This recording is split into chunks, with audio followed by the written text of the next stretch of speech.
Muy buen día. Hoy quiero hablarles sobre cuáles son las figuras que contempla la normatividad minera para proteger a las comunidades étnicas.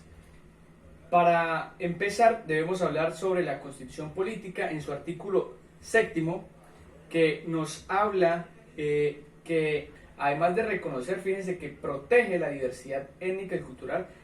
Cuando se refiere a esto es en todos los sentidos. Ahora, el Código de Minas, la Ley 685 del 2001, nos habla en su artículo primero de los objetivos. Tiene como objetivos, primero, fomentar la exploración técnica y la explotación de los recursos mineros de propiedad tanto estatal como propiedad privada. También tiene como objetivo estimular las actividades que se realicen de forma armónica según los principios y las normas de exploración racional de los recursos naturales no renovables y también del ambiente. Todo lo anterior dentro de un concepto integral de desarrollo sostenible y de fortalecimiento económico y social del país. Bueno, en el artículo 121 de este Código de Minas se consagra que todo aquel que explore o explote yacimientos minerales que está en la obligación de realizar sus actividades de manera que no vaya en desmedro de los valores culturales, sociales y económicos de las comunidades étnicas. Bien, en este sentido se consagran las siguientes figuras para las zonas de comunidades indígenas y afrodescendientes. Primero, las zonas mineras de comunidades indígenas, ¿sí? Es la declaratoria que se hace a favor de la comunidad indígena para ejercer de este modo el derecho de prelación cuando se solicita un título minero en su territorio. Ahora vemos también zonas mineras de comunidades negras, ¿sí? Este Código de Minas nos consagra que en los territorios titulados como propiedad colectiva o de comunidades negras podrán establecerse zonas mineras especiales, ¿sí? Que podrán estas comunidades ejercer su derecho de prelación. Ese derecho de prelación que en un momento les voy a hablar también de él, que es muy importante en cuanto a este tema. Ahora vemos otras zonas mineras mixtas. Son los territorios ocupados indistintivamente por comunidades, por pueblos indígenas o por cualquier tipo de estas comunidades en cuanto a étnica se trate. Ahora vemos la consulta previa, ¿sí? En materia ambiental se realizó por medio de la sentencia T-129 del 2011, donde la Corte Constitucional determinó que la consulta previa debe garantizarse incluso antes de que se ejecuten actividades de prospección minera.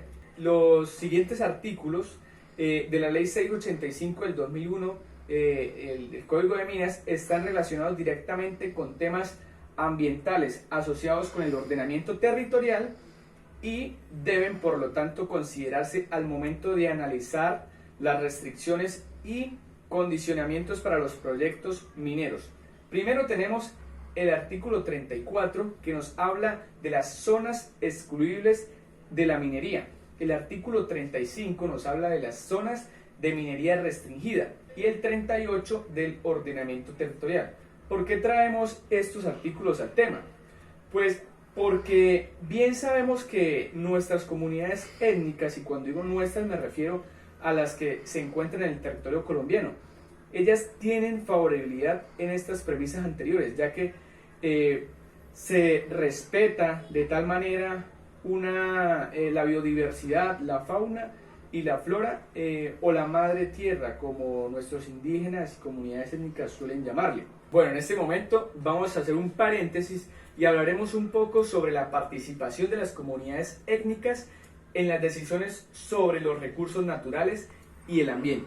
Bueno, dentro del repertorio de espacios abiertos a la participación y representación de los pueblos indígenas, merecen especial referencia aquellos que se ocupan de temas ambientales y que en consecuencia interesan al manejo de los conflictos derivados a la presencia de industrias extractivas en territorios indígenas. Y el decreto 3079 de 1997 es el que crea y reglamenta respectivamente el Consejo Nacional Ambiental, ¿sí?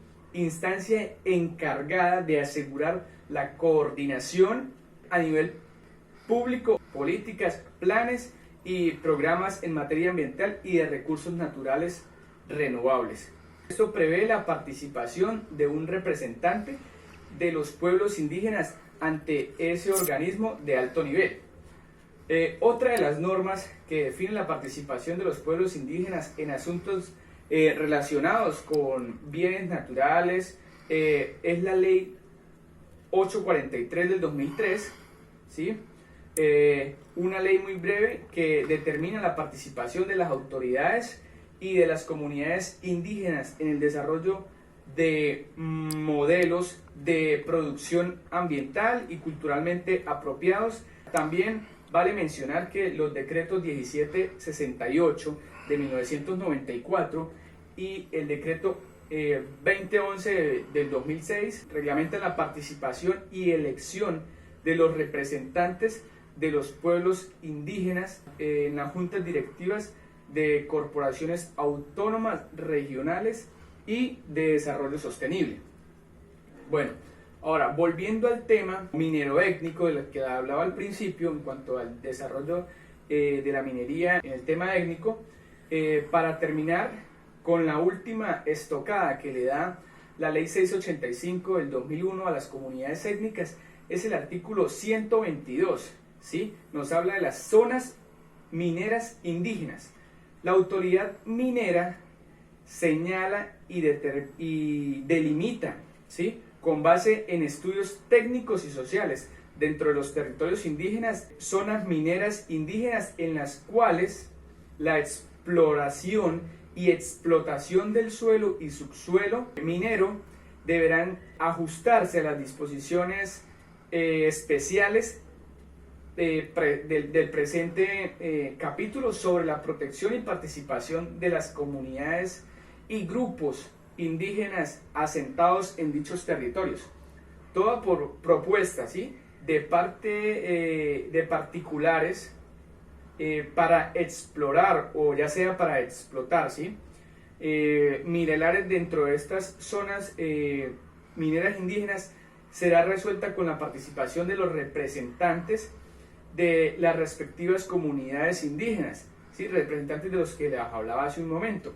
Esto sin perjuicio del derecho de prelación que se consagra, ahora sí vamos a hablarles sobre este derecho muy importante, que se consagra en el artículo 124 de este Código de Minas. El artículo 124 nos dice que se establece un derecho de prelación. ¿Para qué? Para que los pueblos y comunidades indígenas puedan explotar los minerales existentes en sus territorios. Para así hacer efectivo este derecho preferencial, ¿sí?, porque es un derecho preferencial hacia ellos, las autoridades indígenas deben elevar la solicitud ante la autoridad minera y ejercer su derecho en el plazo que se les señale. En caso de no hacer uso de este derecho de prelación, podrán otorgarse derechos de exploración a terceros. Bueno, muchísimas gracias y espero que les haya gustado este tema y haya sido de su agrado. Hasta luego.